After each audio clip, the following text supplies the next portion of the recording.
Hello, everyone. Thank you for joining us today. My name is Julie Barbario. So I am the Women in Pharma Chair here in the ISPE CASA region. Welcome today. We are so thrilled to bring this webinar to you. I would like to introduce, first of all, Jessica Bronzert. Jessica is with the Sparks Group, and they're an executive coaching and leadership firm out of Charlotte, North Carolina. Had the pleasure of meeting her at the latest ISPE CASA Tech Show, and was just a fantastic moment to connect. And as we chatted through, I understood that they have a lot to offer, and we came up with this idea for this imposter syndrome on webinar on imposter syndrome and myth busting. So without further ado, I would like to go ahead and turn it over to Jessica. Awesome. Hi, everybody. And thank you, Julie, and thank you, Melody, for hosting me.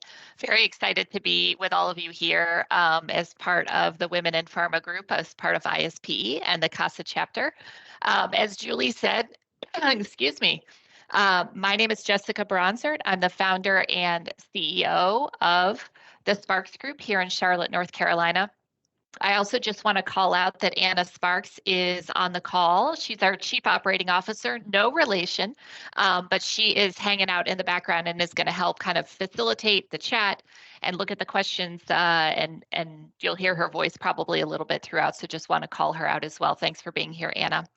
So hopefully you are intrigued by this topic around myth busting, around imposter syndrome. This is something that we researched and created last year in another context, and we're really excited to pull it out and refresh it for you today. I just love this content. I think this idea of imposter syndrome is something that has really gotten pretty common in our vernacular and in our language. And some of the things that we believe about it are not entirely true. And so it's a really interesting opportunity today to unpack what we think we know about imposter syndrome. So our little roadmap for today is to actually dig into a definition of imposter syndrome, understand what it is. Then there are 3 myths about imposter syndrome that I want to share with you and unpack. And then we are going to end our time together with some strategies and resources that you can use to pick up and carry and work on your own imposter syndrome if that's something you want to do. And hoping to make this as interactive as possible. We've got cameras off. We're only using the chat, but I do have some questions for you. Really want to invite you to get into the chat. Anna is there monitoring it. She's going to help out, but we really do want to get your voices into the room as much as possible. So first thing, I do want to go ahead and invite you into the chat to ask you how you define imposter syndrome. And I'll pull up the chat too, just so I can see. Oops, I'm going to go back here. Oh, maybe I can't even see the chat. So Anna, I'm going to ask you to unmute and help me read some of the responses that you're seeing. All right, will do. Lack of confidence in your abilities as a professional. That's from Jess. Nice. Totally agree with that. What else? What are the other definitions of imposter syndrome? Brittany says the disbelief you are capable based on experience or lack thereof. Trish says not qualified for the role you have. Martha says the mistaken perception that you don't belong where you are while everyone else does. Cynthia says feel we don't have the skills. Yep. Unknown user says not believing in yourself. Michaela says questioning your qualifications even when you've received praise and success in your role or career. Yeah. Gina says repeatedly questioning yourself in certain settings. Great. Awesome. Melody says getting in your own head and your own way. June says that people will find out you don't know anything and will fire you. I think I know who that June is. Thanks for being here, June. I think I recognize some of those other names as well. Any others to call out right now, Anna, or we good to move forward? Misty says feeling like you're still a teenager and faking being an adult. I like that one. I like that one too. Thanks, Misty. Awesome. Yeah. So those are all kind of around this theme, right? There's an interesting dynamic there of feeling like I'm not good enough, or I don't deserve what I've got, or I'm not qualified. And yet there may be being a perception that I'm going to be found out, or that other people think I'm good and I don't, or if they find out that I'm not, what's going to happen? We have a lot of fun comics in this presentation. You can see this one here up in the screen. I live in terror of people finding out how absolutely horrible I am at everything. Sounds like imposter syndrome, that ever tormented feeling of inadequacy some people get despite all they've accomplished. Yeah, you're probably right. Thank God she doesn't realize I'm just a fraud who pretends I know anything, right? So pretty funny. Yeah, so all of those definitions match up really well with the definition that we are going to offer you today, which comes from Johns Hopkins University. Imposter syndrome is defined as doubting your abilities and feeling like a fraud in every situation. It's feeling like at any second, someone is going to find out that you don't belong in a position or in a place, or realize that you aren't worthy of everything you've accomplished. I think you guys pretty much nailed it. I think I heard almost all of that, or all of that in the comments in the chat. So the follow-up point I want to make here is to talk a little bit about who is most likely to experience imposter syndrome, what the percentage of people is. It's actually quite high. The research shows that about 80% of people are likely to experience or have experienced imposter syndrome. So this is a very common thing. There's a really funny quote I want to read you.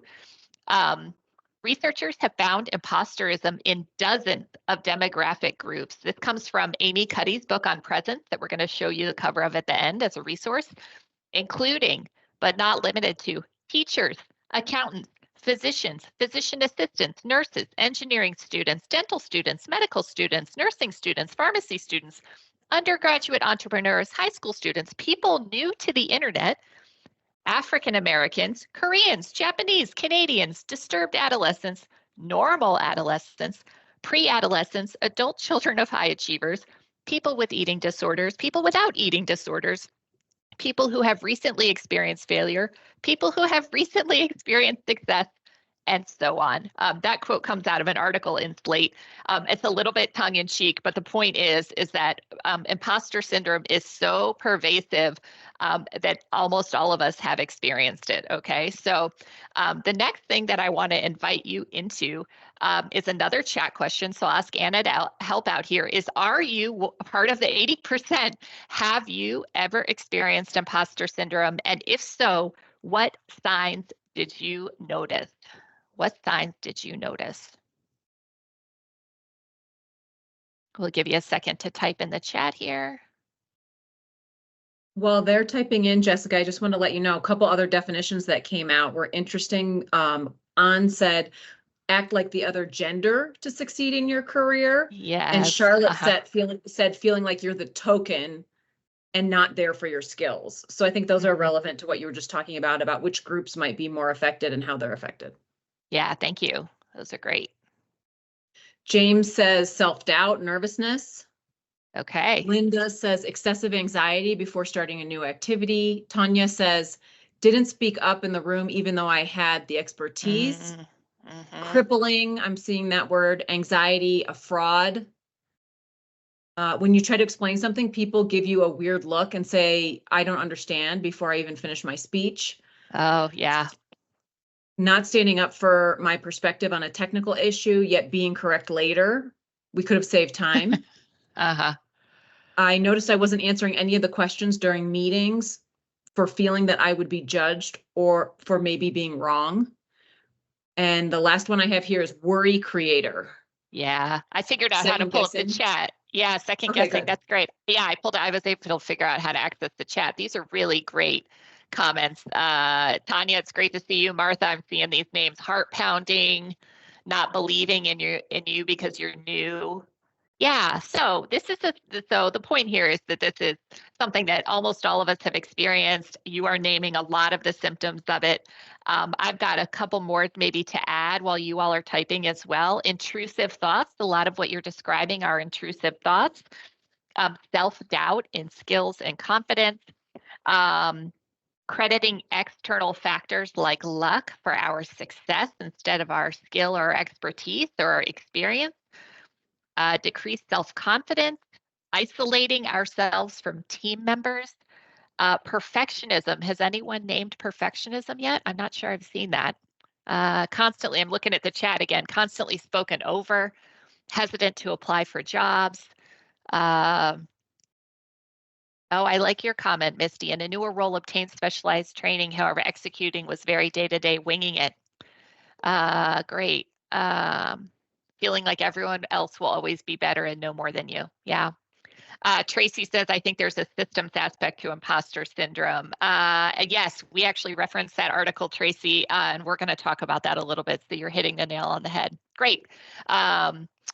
Feeling like blanking out or zoned out from the place. Yep. All right, awesome. So what I wanted to accomplish here in these first couple of slides, and you guys are all over this, is just to get a common definition out on the table about what imposter syndrome is, and then what are some of the symptoms, what is the experience of it when it comes up. This is, again, a relatively universal experience, so pretty easy, for better or for worse. So we're going to move forward from here into the myths. And the first myth that I want to put on the table for our consideration is that imposter syndrome affects women more than men. This is not true. This is not true. And the major, this is, I think, some of the most interesting or provocative information that we are going to share today, and that is that the primary study, the major study that created imposter syndrome, has actually been refuted and retracted. So the story here is that, as you can see on the slide, a psychology professor by the name of Dr. Clance did a study in the 1970s. She only observed women. This is the key thing. She only studied women. And she determined that this group of women, some portion of them, had feelings of inadequacy, had feelings of not being good enough, and she coined the term imposter syndrome. And the world caught wind of this, and imposter syndrome became a thing. However, there have been multiple studies after that have been unable to link imposter syndrome and gender. The flaw, obviously, in Dr. Clance's study is that she only studied women. If she didn't even study men, how would she know? How would we know if imposter syndrome was a thing that impacted men?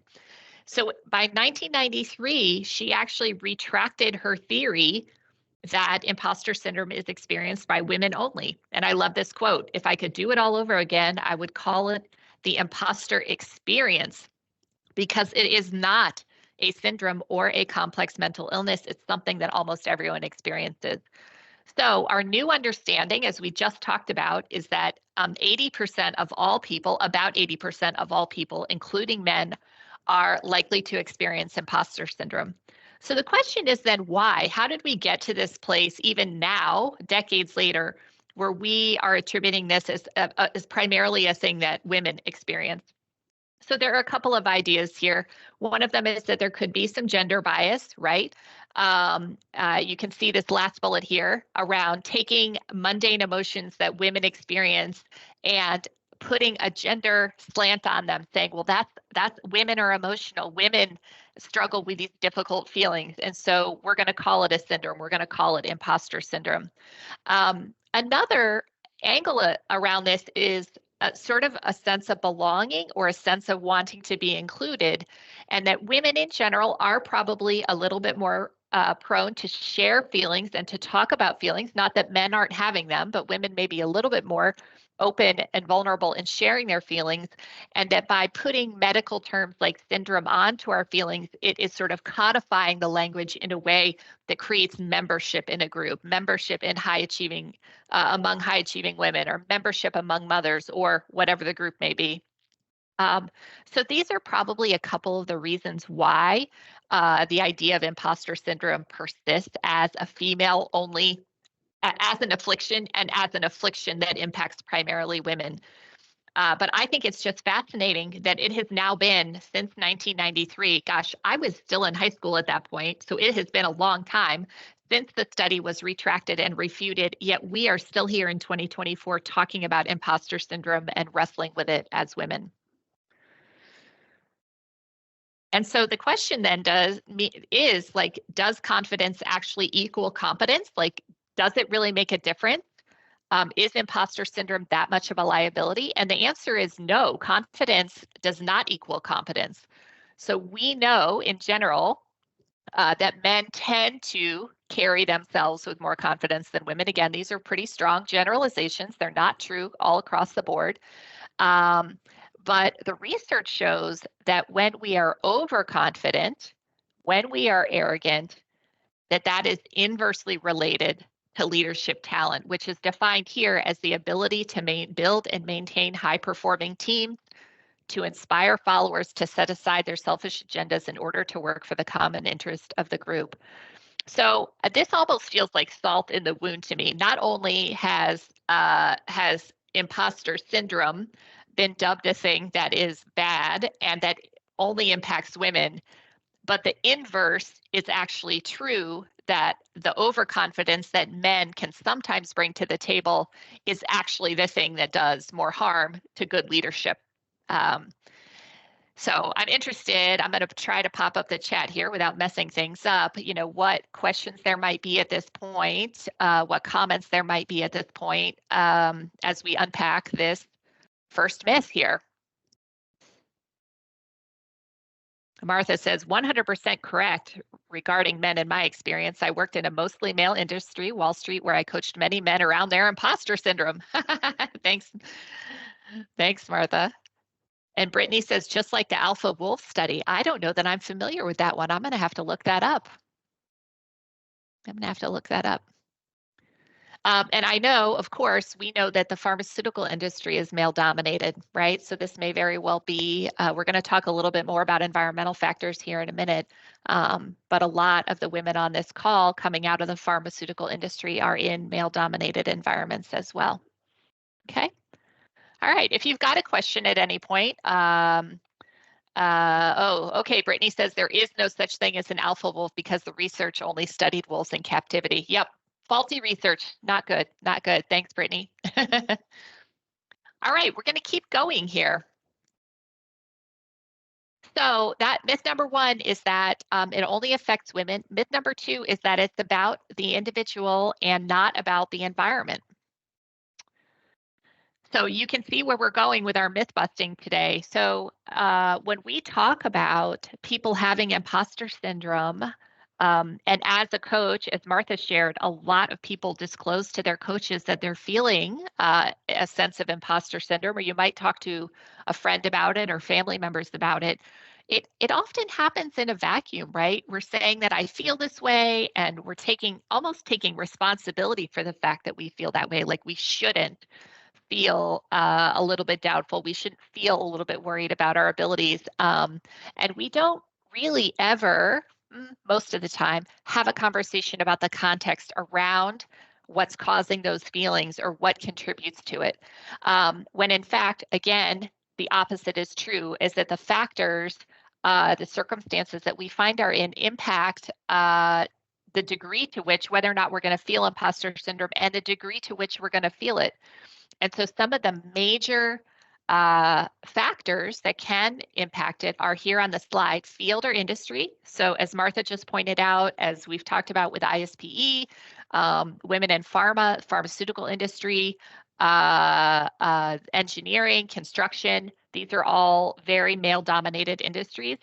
These male-dominated environments can absolutely contribute to people feeling imposter syndrome. Interestingly, level is also a contributor. The research shows that actually the more senior a person is in their career, in their role, the more likely they are to feel signs of imposter syndrome or to feel some imposter syndrome.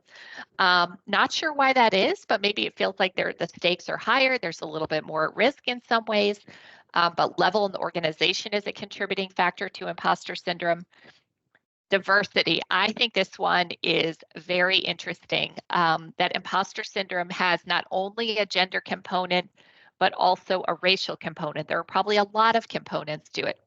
But there's some really interesting research around African American women, Black women in the workforce experiencing imposter syndrome for being a person of color in maybe a predominantly white organization or a predominantly white setting. It gets a little bit difficult to tease apart because our experience of our race can be gendered and experience of gender can be racialized. So there's lots of factors that kind of get mixed up in there. But diversity is also another factor that can contribute towards feeling imposter syndrome. And then the last one is that we've got here is remote versus in-person work. That often people feel more sense of imposter syndrome when they're working remotely because they're more isolated, right? It's sort of this idea of being isolated. With fewer opportunities to connect and celebrate success, remote work is intensifying imposter syndrome. So this has probably gotten a little bit worse in the post-pandemic world where more of us are working remotely, okay? So the quote here from Harvard Business Review I think is super interesting, is that the whole framing of imposter syndrome, this is kind of where I started on this myth, that imposter syndrome directs our view towards fixing women at work instead of fixing the places where women work. So I would love to invite a little bit of chat here to talk about what some of the ideas are that you might have to address these factors: the field, the industry, the level, diversity, remote versus in-person work. What would you suggest to your employers or to organizations where imposter syndrome might be a little more common to fix these things? How could we reduce the experience of imposter syndrome from an environmental angle instead of from an individual angle? What ideas do you have? Jamie says improving women and diversity in leadership. Yes. Yes, yes. By the way, we also get better results organizationally when we have more diversity of all kinds. Jane says the celebration of achievements. Yes. Absolutely.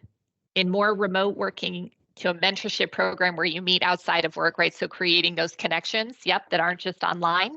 Absolutely. Absolutely. Having discussion panels and involving both genders so that it can increase people's awareness. Yep. Unbiased check-ins with community. Yes. Linda, I'm taking that to mean making sure that you're keeping connected to and keeping tabs on how people of all different backgrounds are feeling. Oh, Emily Lopez, good to see you here. Regular practice of micro-intervention to lift up voices which are often underheard. Yes. Yep. Gina says effective communications and empowering with trust. Great. I love that idea. I also love the idea of making men and people, whatever the predominant racial group is, allies, right? To people who may be more likely to experience or feel imposter syndrome, right? So how can men be a part of the solution? How can white people be a part of the solution? In most cases, it's going to be white folks. Gina says, oh, we caught Gina's comment. Martha says, building trust is tricky, though, has to be organic or it doesn't work. Yep, absolutely, Martha. Yep, I like that. Has anyone talked about onboarding yet and really helping people feel prepared and successful to enter a new organization, to succeed at a new level if they get promoted? All of those kinds of things. Like, how can we help people feel really solid and really supported as they move up or enter organizations? Yeah. Acknowledgement of a tense environment is paramount. Yes. That's great. I heard a story once. This was a client organization of mine here in Charlotte, and they had a new chief operating officer who joined, and he was actually a great ally to everybody, from what I understood. And he was in a meeting that was all men and one woman, and the whole room looked at the woman and asked her to take notes for the meeting. Like the assumption was that she was going to be the note taker. This bleeds a little bit into bias and a little bit out of imposter syndrome. But the way that he intervened was he volunteered to take notes. He actually told her not to take notes. And even as the chief operating officer, he stepped in and took notes. And then after the meeting was over, he addressed with the appropriate people that they were not going to assume that the woman was going to take notes in the room anymore. Martha says, what about working with the underlying stories the firm tells itself about itself to itself? Yep. Making it object. How do we think about these things around here? Recognition that it exists and that it's not a gender issue. Oh, Bo, it's nice to see you here. That's great. And provide an environment of experimentation where making mistakes is a part of learning and not something that is shamed. We're going to talk about that too. Awesome. Well, I love these suggestions. The point here, everyone, which I think you're absolutely picking up, is that there are a lot of systemic environmental factors that influence how we experience that environment and how that makes us feel. And the story around imposter syndrome is all about the individual, and that if I'm feeling less than for whatever reason, that somehow that's my fault and I'm completely responsible for it. Now, as a coach, we absolutely encourage people to take responsibility for what they need to, but when it comes to imposter syndrome, we need to broaden the story out to have a much more powerful conversation about how the organization is contributing to these experiences that people are having around imposter syndrome. Okay. All right. We're going to move on here and we're going to shake it up here a little bit less than halfway through our session. I'm going to introduce this idea of power poses. Now, none of you are on camera, but I'm on camera, so I'm going to stand up and do it. You might not be able to see my whole body. But these power poses, I'll sit down for a minute while I explain it, and then I'll invite you all to stand up. Power poses come from a woman named Amy Cuddy, who is a researcher at Harvard. Her story is super interesting. I might get a detail or two wrong, but I think she was in a really terrible car accident and had a lot of, had some head trauma and was actually told that her cognitive capability was not going to be the same after the accident as it was before, which was a huge hit to her confidence. So what did she do? She went on to study confidence and study presence at Harvard, and she has a book now called Presence. She also has a lovely TED Talk. If you're not familiar with it, it's great to watch. And she has studied how we can use our bodies to help us feel more confident. And so she has put forward this idea of power poses. You're only seeing one of them on the slide now, which is the Superman or the Wonder Woman or the Beyonce power pose. So I'm going to invite you to stand up. You don't have to be embarrassed on camera like I am. But the idea here, and you can see Wonder Woman, you can see them doing it, is to put your feet hips width distance apart, put your hands on your hips, and stand up and stick your chest out a little bit.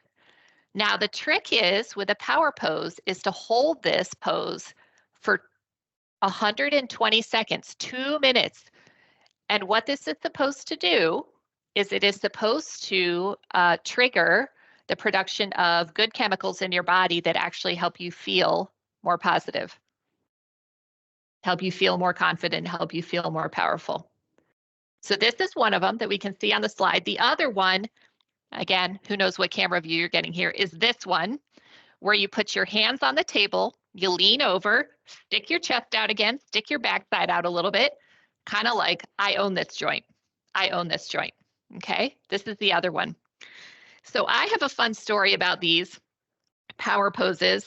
I started my business about 10 years ago, almost exactly 10 years ago.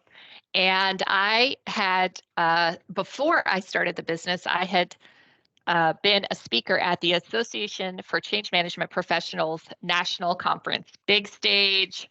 I was co-presenting with a colleague of mine, and I was still working in a Fortune 50 company here in Charlotte, and we were the highest rated speakers at the conference. We totally killed it. And fast forward, I leave corporate America, I start the Sparks Group, I apply to go back to the conference to speak on my own, I get approved, I get a slot, I go to the conference and I'm thinking, this is gonna be no big deal. I've done this before, I killed it, my partner and I killed it, I'm back here on my own, this is gonna be totally fine. And I could not have been more nervous. I was so nervous to do this talk the second time that I thought I was going to throw up in the room. I was having major feelings of inadequacy. And I literally wasn't sure that I was going to be able to start the session. I was so nervous. So I went into the bathroom and I went into a stall.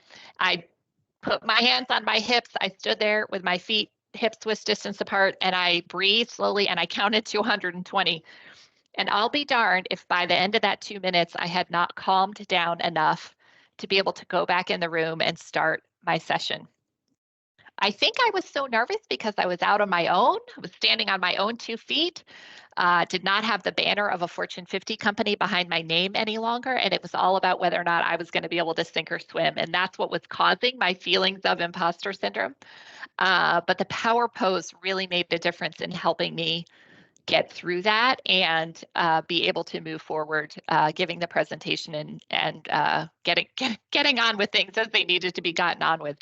So I don't know, has anyone else used a power pose to help them in a difficult situation? I'm really a fan of this idea. Tanya taught my 8-year-old the Superwoman pose to handle her stress. Nice, all the time. Rebecca from Ted Lasso has a great power pose. Yes.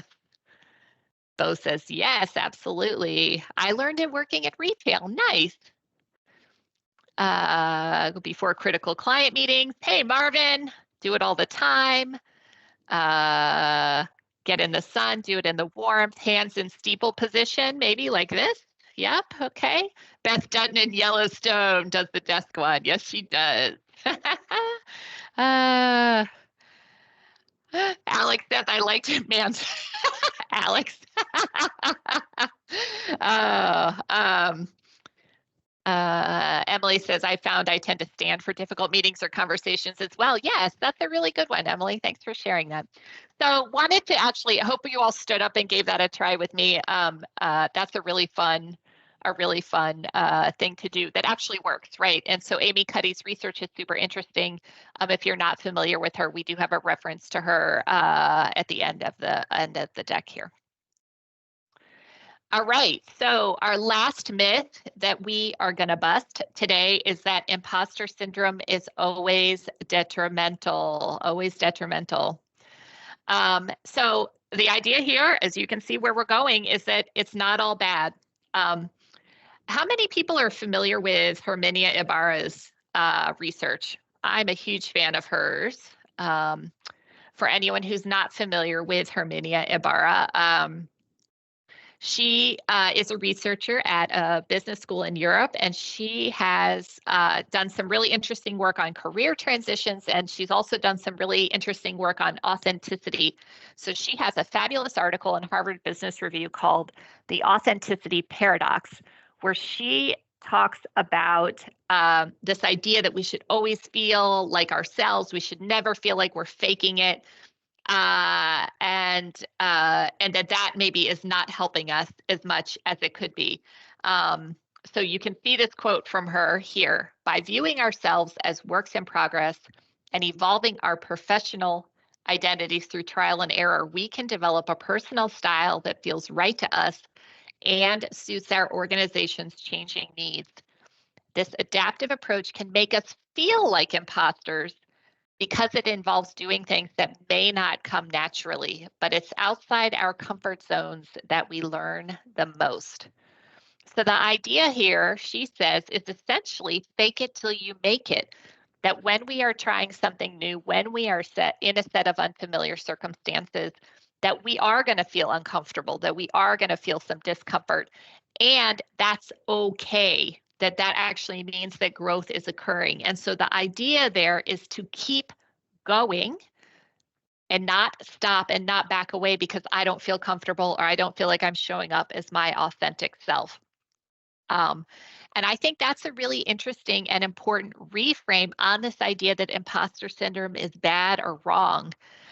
Another interesting angle to this, and I'd be interested to hear what some people think, is it almost feels like if you're a woman now, at least, that you're not a woman unless you have imposter syndrome. So it almost feels like it's gone so far, we've gone so far into the syndrome that if I don't have imposter syndrome, something is wrong with me. Something is wrong with me. But then we still kind of say like, oh, like that's just who I am. I just have imposter syndrome, instead of seeing it as a healthy thing or as a normal thing, and not syndromizing it. There's a bit of star-bellied sneech to it. You're so funny, Martha. So I invite you to challenge this idea that imposter syndrome is all bad, that when you are feeling uncomfortable, that there's something wrong with that you should always feel comfortable. You should always feel like you know what you're doing. What does David say? One can adapt fake till you make it to practice till you make it, and then continue the journey till practice until you become it. I love that, David. That's fabulous. And that is essentially what Herminia Ibarra is suggesting. You have actually a better words for it, David. So that's great. All right. So I want to offer some strategies here, and we'll open it up for questions as well. It is kind of nice to see the chat, but every time I change the slide, I can't see the chat. So I'm going to bring that back up. So the strategy, 5 strategies here that we want to offer you. One of them is it true? Test your assumptions. So when we're telling ourselves stories that aren't helpful, when we really believe that we are not good enough, but we might be the only person who's thinking that, what is a way to test that? So there is a really wonderful thinker and writer. His name is Byron Katie, and she has what's called The Work. I know many people here are going to be familiar with that. And she says, what is true, but then what is equally true? So how can we hold the duality of not feeling comfortable with something or feeling like we're struggling with something, but also acknowledging that we are where we're supposed to be, that we are qualified, that we are good enough, and that we might not be perfect and we might make a mistake and it might not always look pretty, right? So sort of this idea that multiple things can be true at the same time, and that is normal and human and healthy, okay? And that we don't buy into the story that there's something broken or that we're ill in some way with a syndrome just because we're not feeling completely comfortable, okay? The second strategy here is to set goals for learning, not just for performance. So this really gets to David's comment up above, is that if we take a learning orientation into a lot of the things that we do, and we're not primarily or only focused on our performance or on our outcomes, then we are going to be a lot easier on ourselves, and we're going to have a better experience. So yesterday,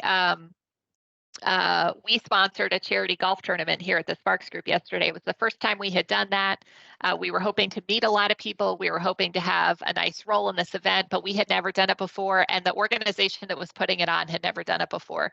And so I absolutely adopted a learning mindset of, we're going to go do this. We're going to learn how to do one of these events. We're going to learn how charity golf tournaments work and how we can sponsor it well and how we can show up well and how to staff it and how to organize ourselves. It turned out to be a great day. Was it perfect? No, of course it wasn't perfect, but we learned a lot for the next time that we do it, how we can do it even better than we did yesterday. And because that was my measure of success, of can we figure this out so that the next time we do it even better. That was successful. That was successful. So what does it look like to do that around something that's important to you or something that you're working on? Third strategy here, acknowledge how it might be serving you, right? So this gets to myth number 3, that it's bad. Sometimes it's really good to be a little bit nervous or to be questioning your abilities, because why? It's going to make you work harder. It's going to keep you on your toes. You're actually going to probably pay more attention and put in a little bit more effort if you're not feeling completely confident about what you're doing. So that's a way that imposter syndrome can actually be helping us. Fourth one here I love, we haven't actually talked about this really at all yet today, is that too much introspection can be too much. You need to act. So there's a lot to be said sometimes for just getting out of your head and getting into your body and doing the thing that you need to be doing, or trying something that just by moving forward and creating some momentum, you're going to move through those difficult feelings a little bit faster. Does anybody have an example or a story of where they just tried something even though they maybe didn't know what they were doing, but they wanted to do it and they didn't navel gaze too much about it? They didn't stay in their head about it too much and had learned something or had a good outcome in some way? Like the charity golf tournament yesterday was one for us. I could have waited on the sidelines of that event until the next time they did it, but that wasn't really going to get us anywhere.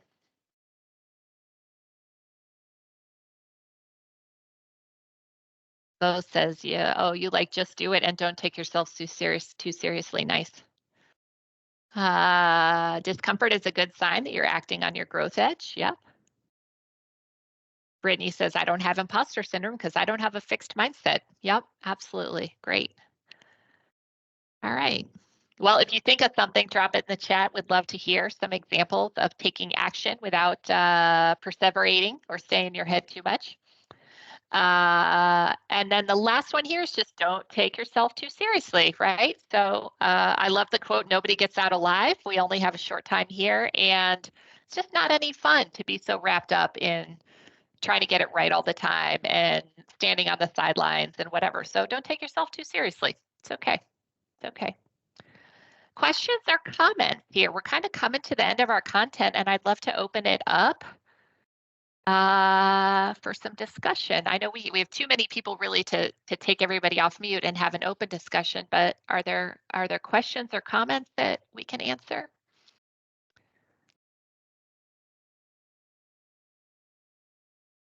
Do you think that too much introspection is related to the fear of failure, Joanne? That's a good question. I think it could be for some people, for sure. I think there's a really interesting model that a lot of coaches are familiar with called immunity to change. And that model says that we can be committed to doing something new or being committed to making a change of some sort, but then we are equally committed to something that keeps us in place. My favorite example, and this one resonates with a lot of people, is, gee, I would love to be healthier. I'd love to lose a little weight. I'd love to eat better. But I'm also really committed to enjoying food and enjoying social settings where there is food and drink a lot of the times. So even though I have a goal to do something that maybe feels a little bit scary or feels daunting, I'm held in place by what's called a competing commitment, something else that I'm equally committed to that can then cause inaction or can cause us to kind of be stuck in the place that we are actually subconsciously holding ourselves in exactly the position that we actually want to be because we're pretty scared of the thing that we want to do and we're pretty committed to something else that is at least we think of as being in opposition to it. So let's see. Now I'm losing some of the scrolling is going up. Let me scroll back up here. The forms were from, let's see. Hi, Misty, I see your comment. I'm not totally sure I'm following that one. Alex says, how would you recommend mentoring less experienced engineers through imposter syndrome? That's a really great question, Alex. I probably would want to understand where it's coming from and what exactly they're scared of, like what's the story they're telling. Just like me at the conference, it wasn't that I hadn't spoken at that conference before. It was that I was no longer backed by the brand name of a Fortune 50 company. Now it was just me and it was just the Sparks Group. And I was telling myself a story that wasn't as good as the Fortune 50 company. So I wonder if the opportunity there is to try and get to their story and understand where the imposter syndrome is coming from and then work on changing the story or working with the story. Brooke says, I started a female golf apparel line a year ago and I have no fashion experience. I just went for it. Oh my gosh, Brooke, I love that. I love that. Should put the link in there so we can all take a look at it. Julie says, I was rapidly promoted into a corporate role due to restructure and I literally was not qualified for the job. Even though I was terrified, I plowed on and it worked out better than I could have ever imagined. I learned the most in that position than any other role I've had. Yes, I love that story, Julie. That's great. That's great. Oh, Alejandra, great question. How do we not take ourselves seriously while wanting to be taken seriously in the industry? Well, I think there's a little bit of a distinction there between not taking yourself too seriously, meaning like you can't expect yourself to be perfect all the time. You can't expect yourself to not make mistakes. You can't expect yourself to know everything there is to know about your industry or about your job. I think that's what I mean when I say don't take yourself too seriously. Hopefully that doesn't conflict with actually being taken seriously as a credible contributing member of the team or the organization or the industry, right? So I hope you can see a little bit of a distinction in there. Jane nominated herself for 40 Under 40 when you were 36 and was selected. That's fabulous. That's awesome, Jane. I love that story. Cool. And Brooke has put in the link for her golf apparel. That's fabulous. And Janet says changing career paths after 27 years and loving every minute of it. Fabulous, Janet. Great stories. Awesome. Well, I hope that these strategies are helpful for you. And I invite you to pick one of them that maybe you want to play with as you think about your own experience of this imposter experience. I want to kind of take the word syndrome out of the conversation. And then, and hopefully this whole thing has been a little bit of a reframe for you around imposter syndrome, what it is, what it actually does or can do. And we have this little, what is this guy's name from Beauty and the Beast? I can never remember his name. He's the villain in the Beauty and the Beast, right? The arrogant guy who can't believe that Belle won't marry him. Maybe we should stop calling people who experience imposter syndrome as people who experience imposter syndrome and start calling people who don't experience it overconfident weirdos. I just think that's a great quote. So wrapping up today, a couple more things I want to cover here. I want to invite you to put in the chat something new, maybe that you learned today, and maybe one thing you're going to try and do differently, maybe one of those 5 strategies that I shared. And then I want to share with you a handful of resources that really fed this presentation. Some Harvard Business Review has a lot of great resources. The Herminia Ibarra article on authenticity paradox, there's a video out here on Harvard Business Review. There's also a really nice, this one over here on the right, which normalizes faking it till you make it. That's a really great set of resources. I love the Confidence Code by Katty Kay and Claire Shipman. There's actually a little self-assessment that you can take if you buy the book. That's really fun. That kind of helps you figure out where you are more confident, where you are less confident, and offers suggestions on what to do about it. Amy Cuddy is our Power Pose person. And then there are some really, somebody already quoted this article in the chat, Stop Telling Women They Have Imposter Syndrome.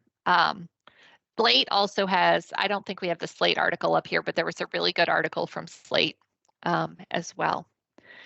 And so, and then the last thing, we'll pull up the chat here and look at a couple of the comments, but the last thing I want to do is invite you, if this was interesting to you and you would like to have a little more conversation about your own experience of this topic, I invite you to scan the QR code to set up a 15-minute laser coaching session or just a meet and greet. Would love to spend time with you, get to know you a little bit.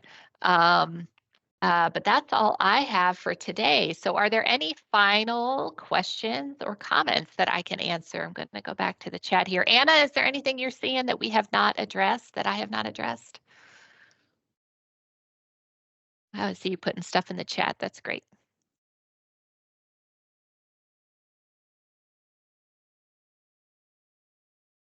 I will take this moment. Oh, go ahead, Anna.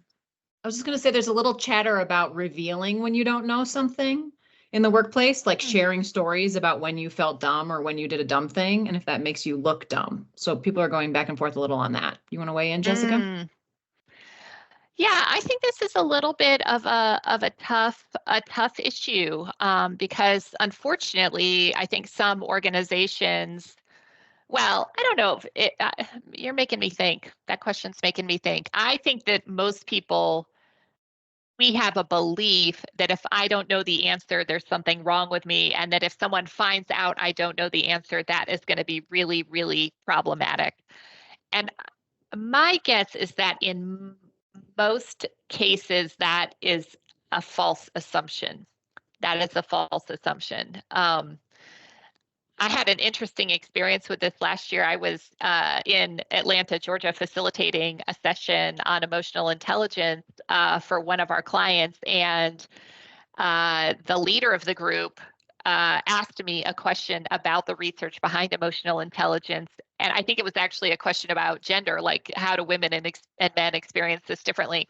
And I had no idea what the answer was. And I just said, I don't know. I'm going to have to look that up for you. Like I'm not as familiar with the research to be able to remember that.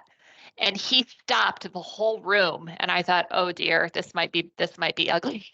And he said, that's amazing. I love the fact that you just owned that you didn't know that. And I said, well, that's great. Why? And he said, because nobody does that. He said, I wish people, and he kind of pointed out to the whole room, I wish we were all more comfortable saying when we didn't know something.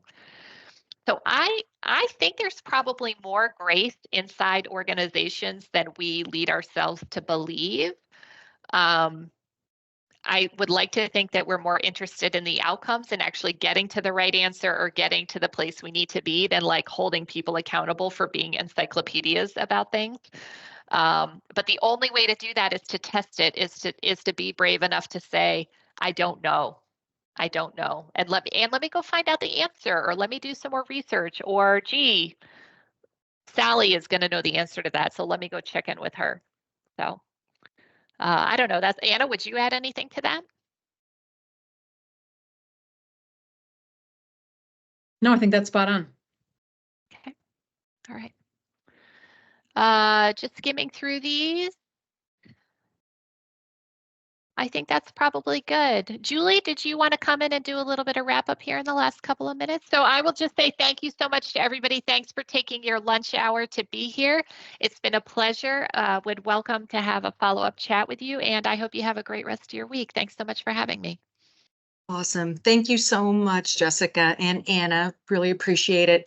I will just share that we will be sending out a recording of this session, a link to it, and then we will also make sure that we include, there have been a ton of different books and links that have been shared in the chat, so we'll send that out as well.